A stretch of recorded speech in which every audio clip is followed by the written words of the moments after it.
I'm going to look at creation stories in the ancient Near East. If you're wondering, ancient near what?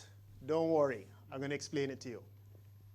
I'm going to look at those stories as a background for understanding Genesis 1. But here's how I want to begin. Call me Ishmael. It was the best of times. It was the worst of times. It was a bright, cold day in April, and the clocks were striking 13. It is a truth universally acknowledged that a single man in possession of a good fortune must be in want of a wife. Once there were 4 children, whose names were Peter, Suzanne, Edmund, and Lucy. In a hole in the ground, there lived a hobbit. As Gregor Samsa awoke one morning from uneasy dreams, he found himself in his bed. I'm sorry, let me read that again. As Gregor Samsa awoke one morning from uneasy dreams, he found himself transformed in his bed into a gigantic insect. Now, if you didn't recognize what those are, maybe you don't know these words, but you know what this is. What is that? It's the beginning scene from Star Wars. And what's going up the screen are the words that begins an epic saga. So let me come back.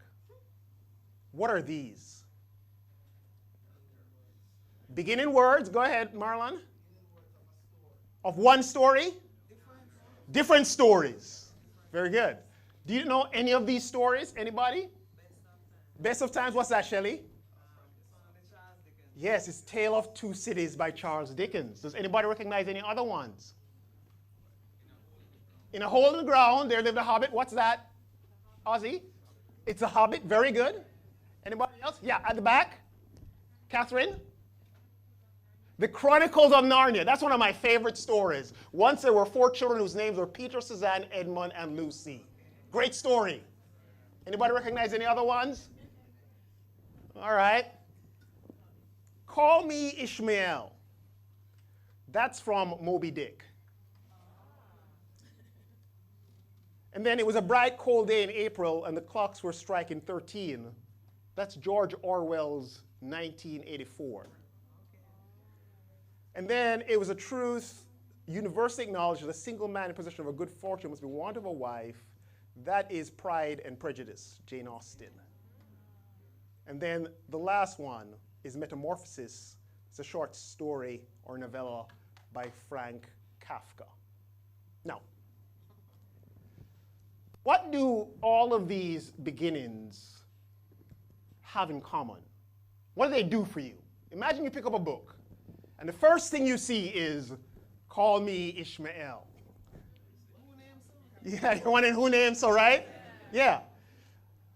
But he's saying, Call Me Ishmael. What does that tell you about him? What's that? He's not happy with his name, okay? He has another name. So what that does, it tells you, okay, we got a narrator who we got some question signs about. Are you guys with me here? Don't worry, I'm getting you into story.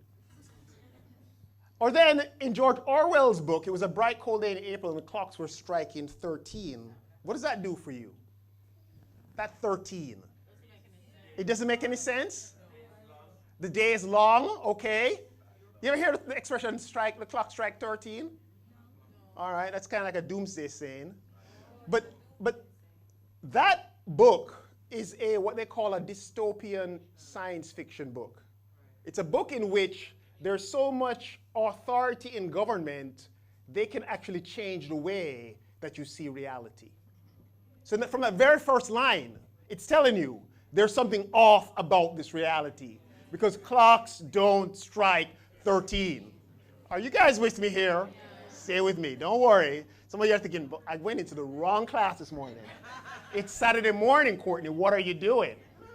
Or the beginning of Jane Austen's book tells us something about social expectations about marriage. Yeah.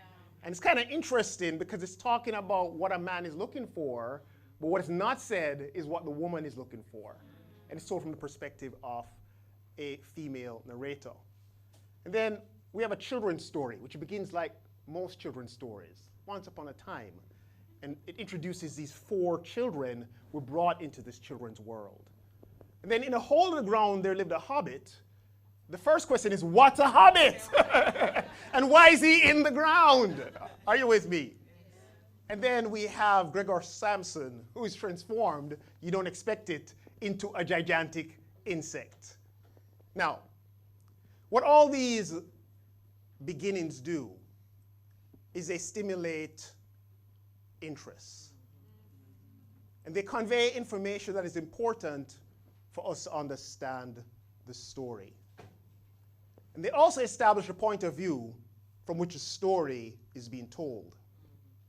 And they influence how we hear the story by presenting certain attitudes. And they provide important clues for interpreting the story. So Gordon Wenham, he's written a book on how to read the Torah. The Torah are the first 5 books of the Bible. Genesis, Exodus, Leviticus, Deuteronomy, Numbers. How to read it as a story. And he says, in reading a book, special attention needs to be devoted to the opening, for information and attitudes presented at an early stage of the text tend to encourage the reader to interpret everything in their light. That's what we saw with those beginnings that we just saw.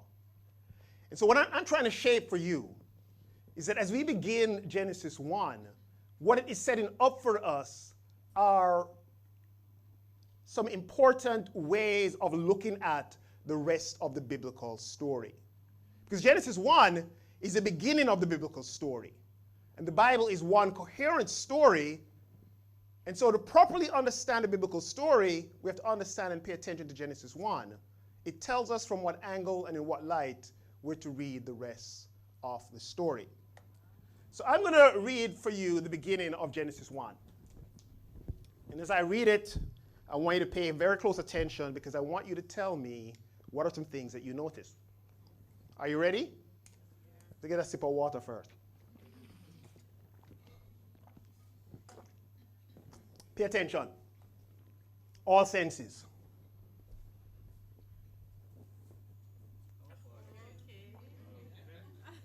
Bereshit, bara, Elohim, et, ha-shamayim, ve'et, ha-aretz. That's the beginning of the biblical story. What did you notice? You read from a different direction. I read from a different direction. That's very important. We read left to right. This language, whatever it is going from right to left. That tells you this is a different culture than ours. We're entering into a different world. You cannot be an ugly tourist who goes into somebody's culture overseas and say, boy, in Jamaica, you know, we not eat that. For you to engage with that culture, you got to leave Jamaica behind. And you've got to figure out how they do things in that language. Even learn how to say good morning in them language. Bonjour. Is that right, Shelley? Thank you. Oui, oui, oui. All right. What else did you notice? It's not English. Yes, why are you saying that tentatively? That's perfectly right. It is another English. It's another language, not another English. It's another language. And so to understand it, we have to go through something called translation. Yeah. Very good. What else did you notice? There's something else. The letters are different. Very good. So not only are we reading in a different direction, not only is it a different language, but it's using a different script. It's not using our alphabet. I think our letters are called the Latin alphabet. Somebody knows this in this room. Yeah. This is a different script. So not only have to learn to read from right to left, not only have to learn another language, but you also have to learn a different script. Are you guys with me here? Yes. Why Courtney show you all of this? Bible hard enough as it is. Why is he complicating things? And you had questions about going to one of these classes. I'm showing you this because I think it's important for us to understand that when we enter the biblical world, we have to make a shift. Yes. See, what we tend to do is we take up the Bible and we think we can read it just with our 21st century Western, modern perceptions. And I'm trying to shock you. I'm trying to shock you into realizing that we're dealing with a different language, a different script, a different culture. And one thing this tells us is that this is not written to us. You know, God is an excellent communicator. Yeah. It does not miss him that you in the 21st century, if you look at this, you're like, what is that? That's gibberish. You see, he's not writing to you. Are you guys with me? Yeah. Don't worry, don't worry, don't worry. I carry you deep, but then we come up for air. God is writing to people who can understand this. Hebrews. But it's written for us. Because he intends that though he's writing to them, that message also conveys something for us. Yeah. But for us to get the message, we have to first hear what they heard. Yeah. Una still with me? Yeah. Okay. Now, we're entering another world. That's what I'm telling you this morning. They do things differently there. And so we have to approach this text with this understanding. So those words have traditionally been translated into English as in the beginning, God created the heavens and the earth. What do these first few words tell us about the story we're about to embark upon? What I'm asking you to do. Remember when we read about the clock striking 13? And that tells us that, boy, this is some kind of strange world. I'm asking you to think, this is the first sentence of the biblical text. What is this signaling to us? And you can raise your hands, that way I can, make sure we get you. Yes, go ahead, Rohan. So it's basically saying the beginning starts with God. Very good. So God is the subject of this sentence. So in the beginning, God. That's how it starts. It's telling us that the biblical story is about God. There's nobody else in the first sentence. Sometimes we can read the Bible and we can think it's about David or it's about Abraham or it's about Moses. It's about none of those. Those are supporting characters and minor ones. The main character in every story in the Bible is God. Very good. What else does it say to you? Yes, go ahead, Julius. There was nothing and then he created something. Very good. So, in the beginning, before heavens and earth, there was God. And then, because of God, from whatever there was in the beginning, we get the heavens and the earth. And I'm saying that because you're right, Julius, but the way we would put it is that there was nothing. We will see in this world that we're entering into, it's not so much that they say that there is nothing, as much as they say there is none order. But it's a new world. And we're going to take off our Jamaican 21st century head and leave it behind and go to find a new one. You guys still with me? Yes. I have not dislocated you too much. What else? Is there anything else that stands out? Yeah, Marlon, go ahead. Yes. Yes. Yes. Yes. Right, okay. So we have these two realms, the heavens and the earth, and these are the things that God creates in the beginning. Yes, I think I saw another hand. Sandy. It's what Marlon, that God is a creator, that he created. Very good. Yeah, yeah. He created the heavens and the earth. Now that's a very important point because it's telling us that the heavens and the earth are created by God.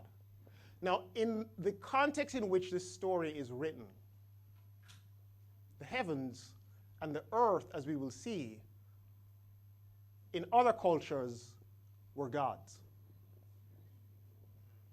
Or they got created because gods were fighting.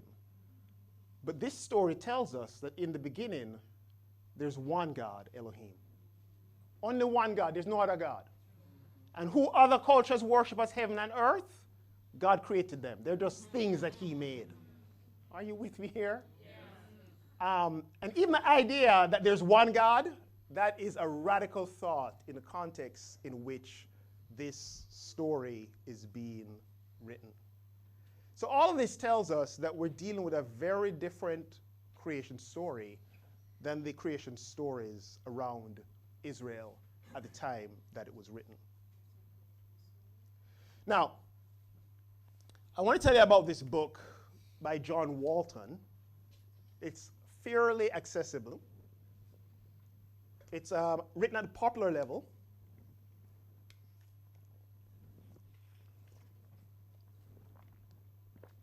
And the concept of John Walton's book is, the book is called The Lost World of Genesis 1.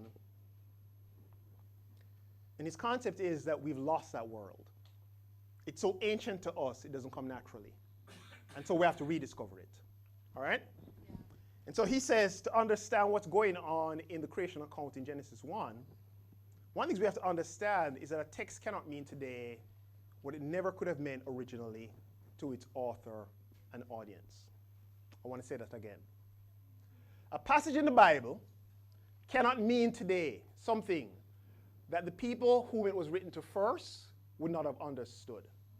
And one of the examples I use quite often is of authors who write about the book of Revelation and say where it talks about scorpions which send fire from out their tails, that it's talking about scorpion helicopters. They're way off the mark. Because the guys who wrote Revelation 12 could not conceive, not Revelation 12, I can't remember where Revelation it is, who wrote Revelation, John, could not conceive of helicopters. You guys get the point? Yeah. And so the first thing that we have got to do when we read a passage, we must understand what was the original intended meaning. And to do that, we've got to enter the world of the original audience. Because we're in a different world. They read from right to left. We read from left to right. So we got to go into their world. And one thing we have to understand is that the Bible is an ancient book. And we know this because it's written in biblical Hebrew. The Old Testament is. And the New Testament is written in Koine Greek. Both of those are really, they're dead languages that we've, basically had to figure out how to pronounce them all over again. And so the Bible's not written to us, but it was written for us. There's a message in it for us, but the intended recipients originally are not us. And so we've got to go into their shoes to understand what is said to them. And one of the things that we've got to do is we've got to avoid cultural imperialism. And what that means is where we're trying to force our culture on the Bible. Yeah. We're trying to read from our perspective, a text that was written to someone else.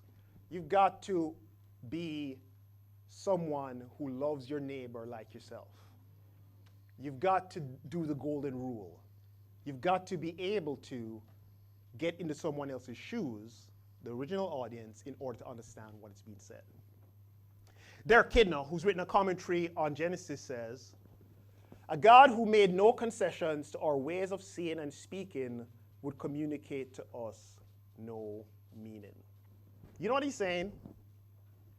He's saying that if God did not come down to our level to speak, we could not understand him. And so our understanding is imperfect. We tend to look back at the people in the past as ignorant and them don't know as much as we. But we don't really know all that much. My children constantly laugh at me because there's so much I don't know. My daughter Chelsea is dragging me kicking and screaming into social media. And sometimes she's doing stuff, and I have this moment where she doesn't say anything, but she stops. And it's like every fiber in her being is like, you are so clueless. And yes, Shelley, that is true. But that helps me to understand that as the world is changing, there's a lot that I don't know. And even with all our vaunted science, there's a lot that we think we understand that give it 50 years, science is going to turn that out and say that's nonsense. Some things doctors are doing with you now, they wouldn't have done 50 years ago. And there are things they're doing now, give them 50 years and they change and say, no, that's not a good idea. Now, God meets the ancient audience where they were to communicate on their terms so that they can understand him. And so he communicates with them in terms of their understanding of the world, not in terms of science or our modern understanding.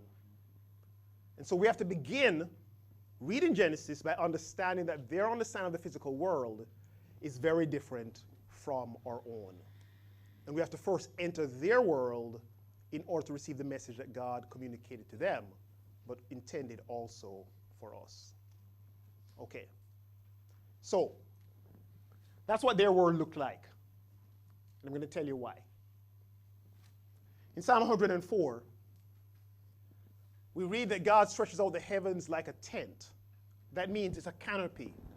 That means in their perception, the heavens is like a hard surface. Are you guys with me? And he lays the beams of his upper chambers on their waters. That means that there are waters above the tent of the sky. On the last yet? And then he sets the earth on its foundations. The earth is on foundations because the earth is on water. And then in Psalm 148, we're told to praise God, you highest heavens. That means they're different heavens. And the highest one is where God lives. And you waters above the skies. So in their conception of the universe, they didn't say universe, the world, the cosmos, God lives in heaven.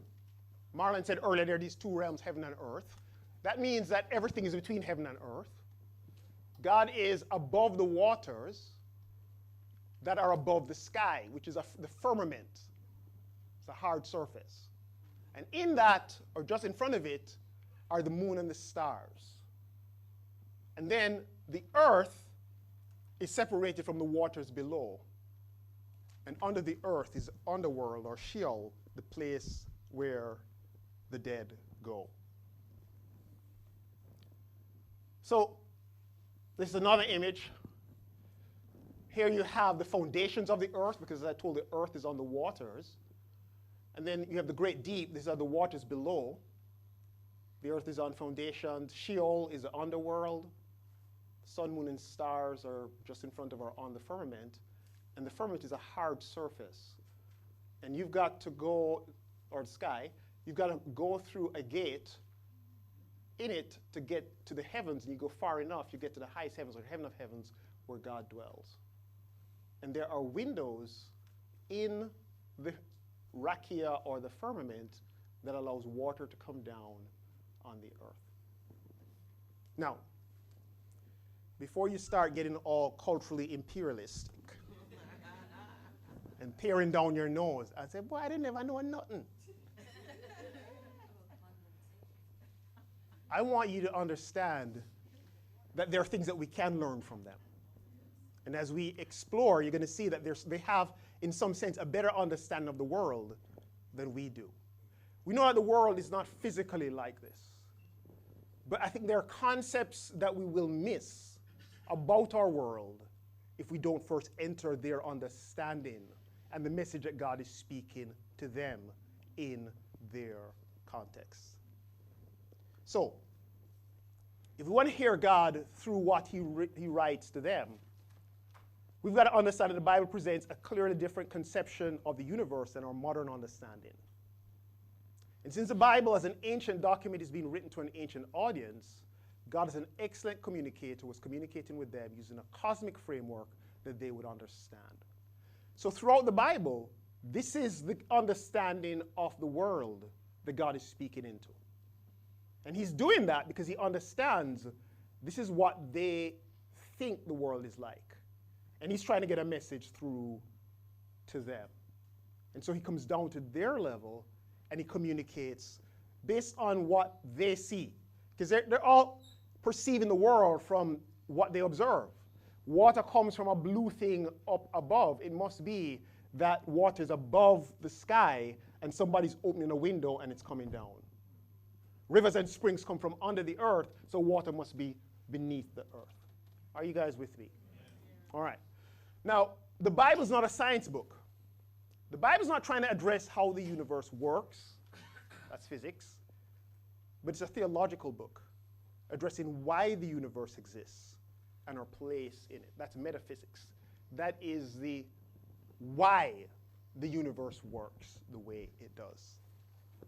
And so we have to lay aside our modern preoccupation with a scientific understanding of how things work to hear what God says about the purpose of the universe through writing to an ancient audience.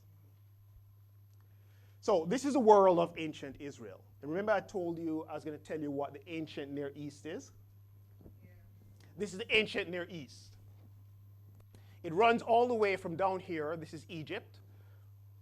There's a civilization down here because of the Nile River. And then it goes through what we call the Promised Land, or Israel eventually, Canaan. You go further north, you get to Syria. And then down here, we have another area where civilization thrived, again because of two rivers, the Euphrates and the Tigris rivers. And this area is called Mesopotamia. And that word literally means between the rivers. And there are a number of civilizations that sprung up in this area. One is ancient Sumer. This is one of the first places where there was writing, cuneiform.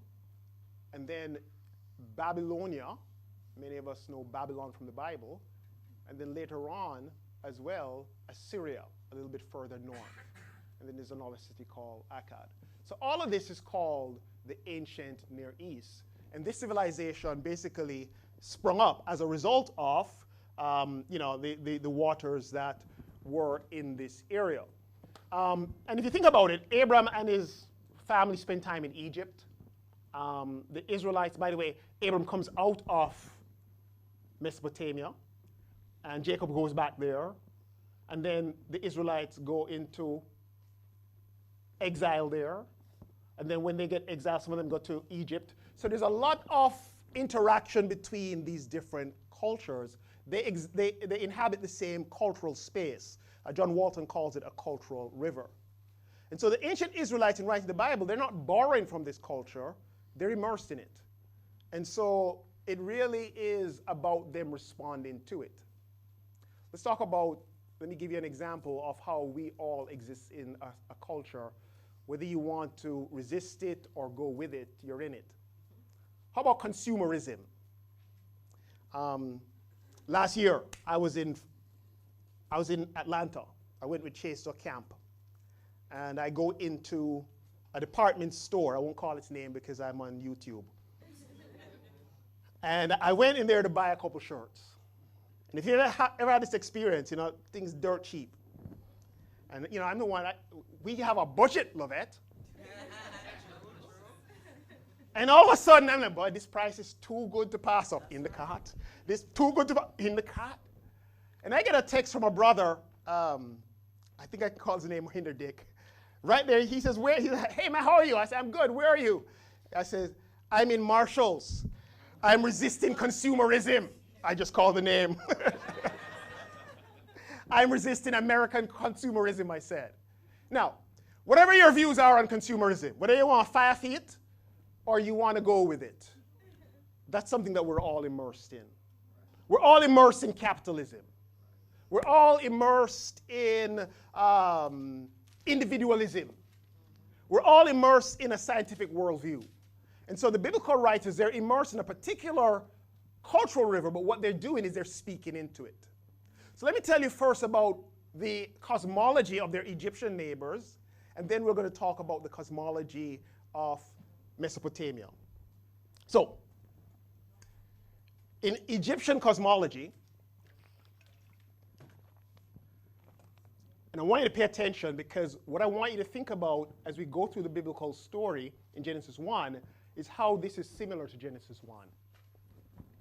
So, in their cosmology, the earth is Geb. Geb is a god. Remember we said earlier that the heavens and the earth are created by God? In their way of thinking, the earth, which is the land, is a god, and this is Geb. And he is a flat expanse, and there's an underworld and waters beneath him. And then this is the sky, Nut, and that's the sky goddess.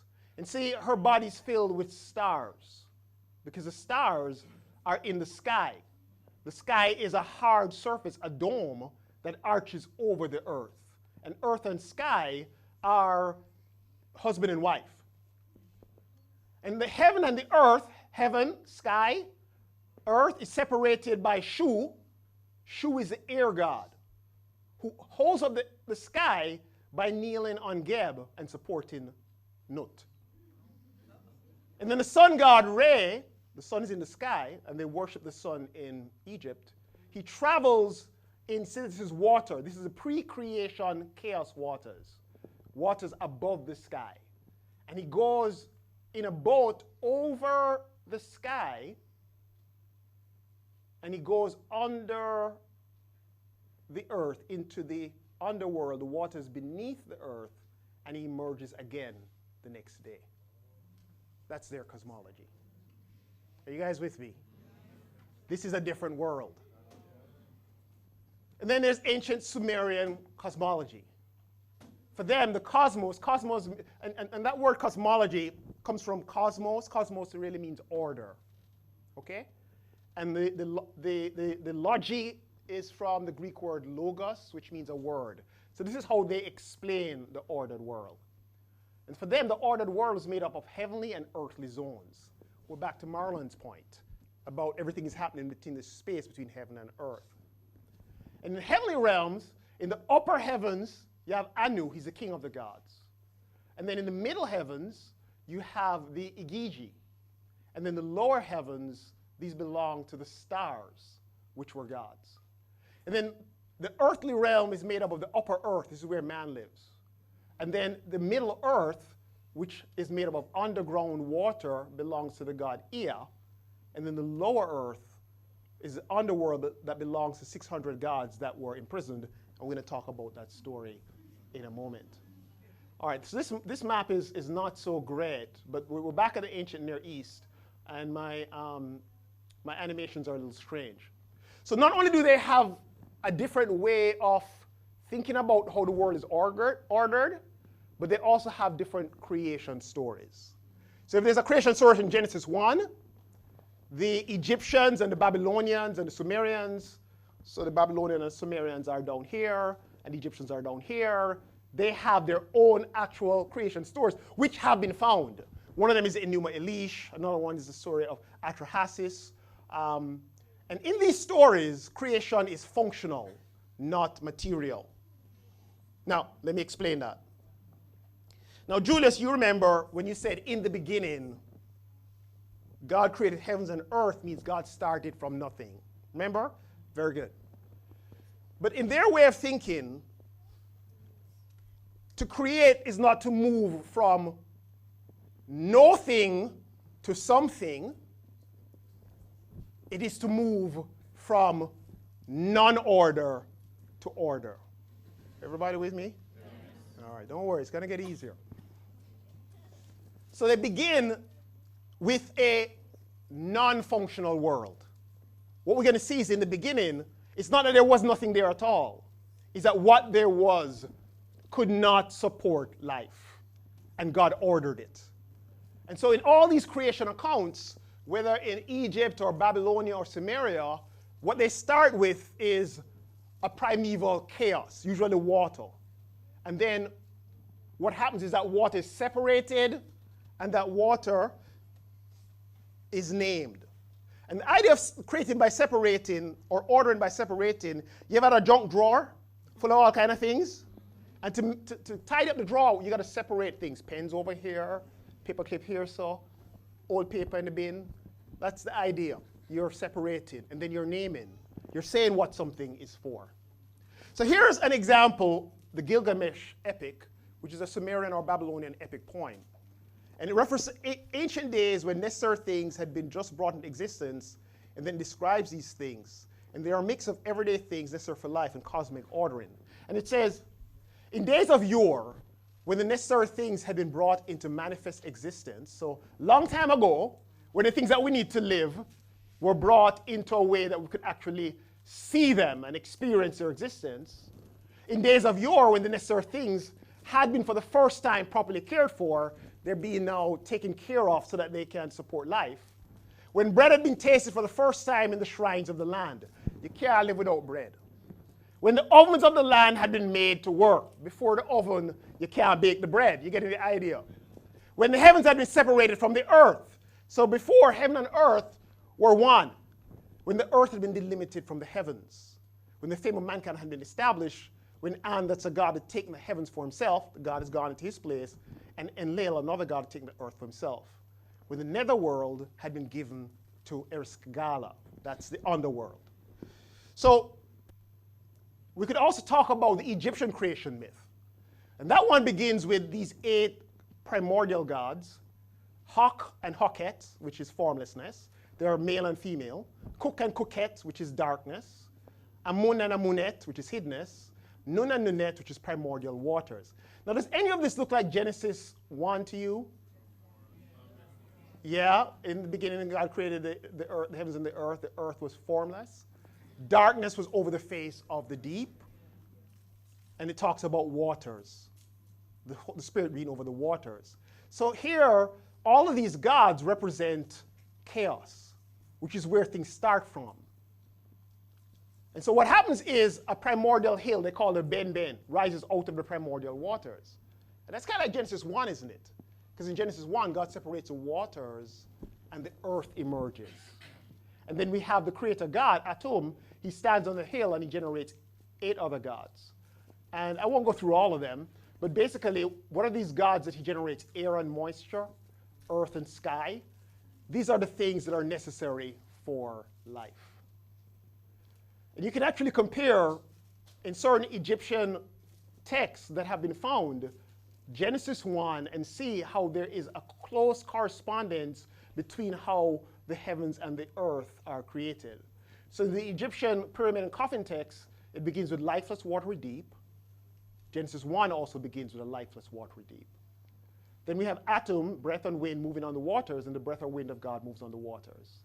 Then Atum creates light, with the creation of light, the emergence of the hill. God creates a firmament in the midst of the waters. The sky comes about. God creates the sky. The formation of the heavenly waters. God separates the waters above. Dry ground is formed. The dry ground is separated from the waters below. In the Egyptian texts, humans are accidentally created by tears. God creates the sun and moon. And then the sun is created to rule the world as the image of Re, but humans are created by God to rule the earth as the image of God. So, let's talk about the Babylonian creation story. So, that story begins, and the word Enuma Elish means when in the height of heavens. So when the height of heavens was not named, so there's no naming yet, and the earth beneath did not bear a name, so no name. Naming is a part of creating.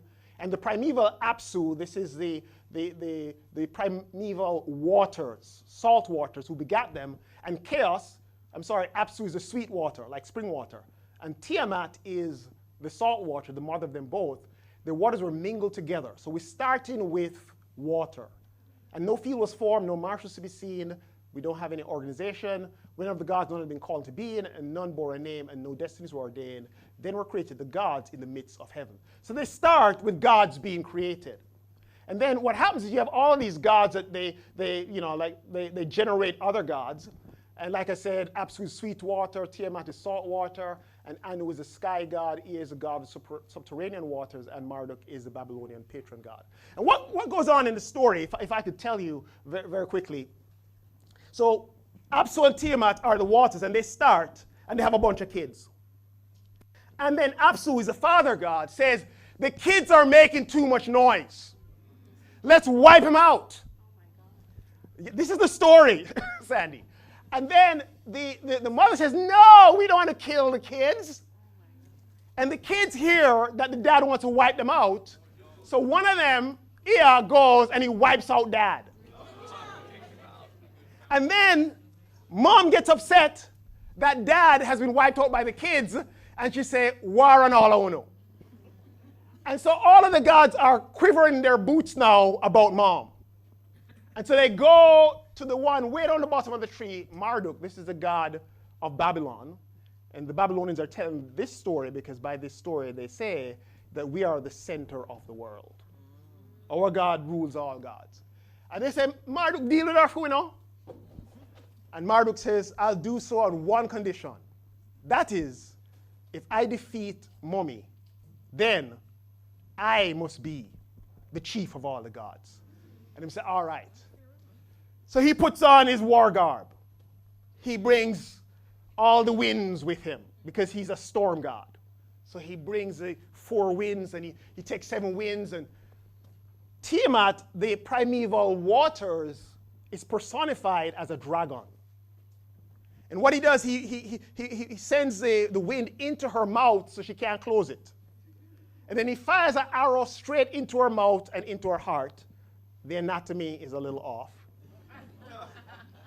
And she dies. And then he cuts her in 2.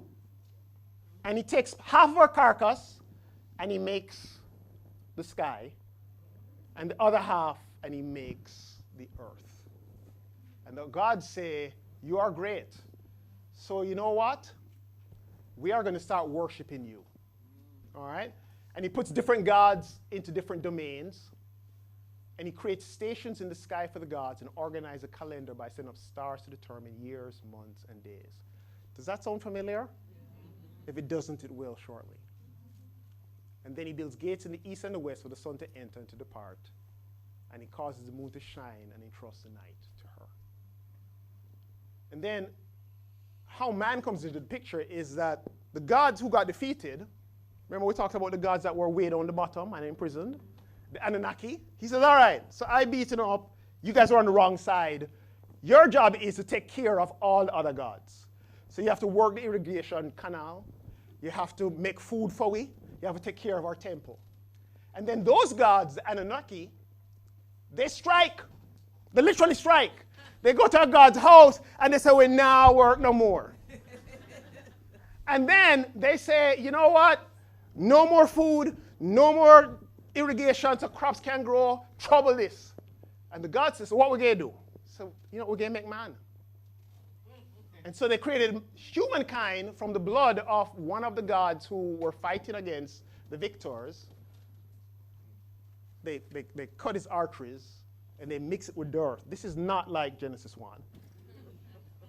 And then humans are made for one purpose, to serve the gods. Now think about that.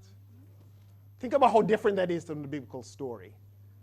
And think about, even in our modern conception, how we tend to think about God in that way.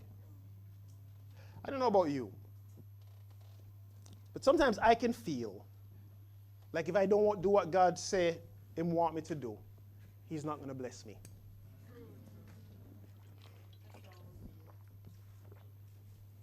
My wife came down with something earlier this week. And maybe about Thursday morning, I wake up 2 o'clock in the morning, and I felt an intruder in my body. Yes, unclean. I tested. It's not COVID. And with all my theological education and my PhD, this thought crossed my mind. I want me to know, God.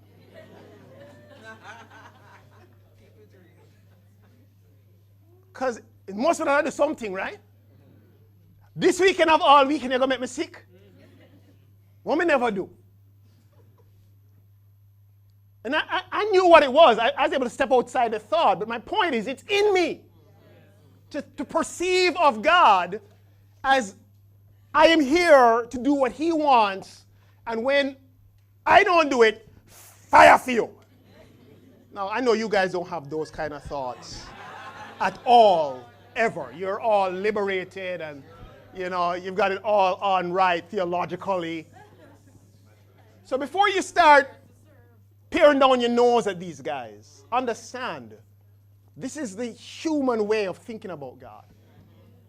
And part of what happens in Genesis 1 is that we're seeing a different way of perceiving God. And the reason why we compare the two is you really can't say who God is unless you make the comparison. Are you with me? The contrast shows up more how different God is than what we think. There's a similar account of the creation of man in another story, the Atrahasis epic. And the story ends, the Babylonian creation story, with then the gods building a temple for Marduk. Because what happens very often in the A&E culture is after creation, then a temple is built for the god to go in and to maintain the order that he has created. And so the Anunnaki build, those are the guys way down the bottom. They build the city of Babylon and Marduk's great temple, Esagila, with its tower, and Marduk is praised. And all of this is political propaganda, by the way. Yeah. The Babylonians are saying, our God is the chief God. And our city is the city where he, in fact, reigns. Don't mess with us, Babylonians. They are justifying and legitimating their oppression through empire and their exploitation through slave labor by saying, Marduk is great, we are to serve Marduk, we're to take care of his temple because he's a God who gives us order. But this thinking that after creation, then you have temple and God goes in, is also in other creation stories, which we'll look at a little later. So Richard Averbeck says, yes, God spoke his revelation into this any context, that means ancient Near East, but he's also spoken against it. He's meeting the readers where they are in their world, but he's also taking them from where they need to go. He's also taking them where they need to go from there. This is how communication works, divine revelation too. So the idea here is very simple. Yes, God is speaking to them and meeting them where they are, but he's doing something else as well. He's trying to show, he said, this is what you think. I'm going to communicate in your terms, but I'm going to show you who I am and how different who I am is from what you think. And so he says, as Kenneth J. Turner says, Genesis 1 implicitly challenges pagan views of cosmic origins. While the picture of the world, that is a three-tiered universe, looks very similar between Genesis 1 and ancient Near Eastern descriptions, the gods are presented quite differently. A number of contrasts can be noted. Monotheism versus polytheism. That means one God versus many gods. And their polytheism includes the sun, the moon, and the sea as creations rather than gods. And the agents of the divine word, that means God speaks and things come into being, versus some divine power struggle between Marduk and Tiamat. Structure and order in Genesis 1 versus chaos and accident. God is non-gendered versus any gods who are gendered, male or female, and sexually active. Humanity's divine images versus slaves of the gods. And God's rest versus the perpetual restlessness of the A&E gods. Genesis 1 teaches Israel and us that Yahweh is bigger and better than his would-be rivals. All right, we have some time for some questions and processing.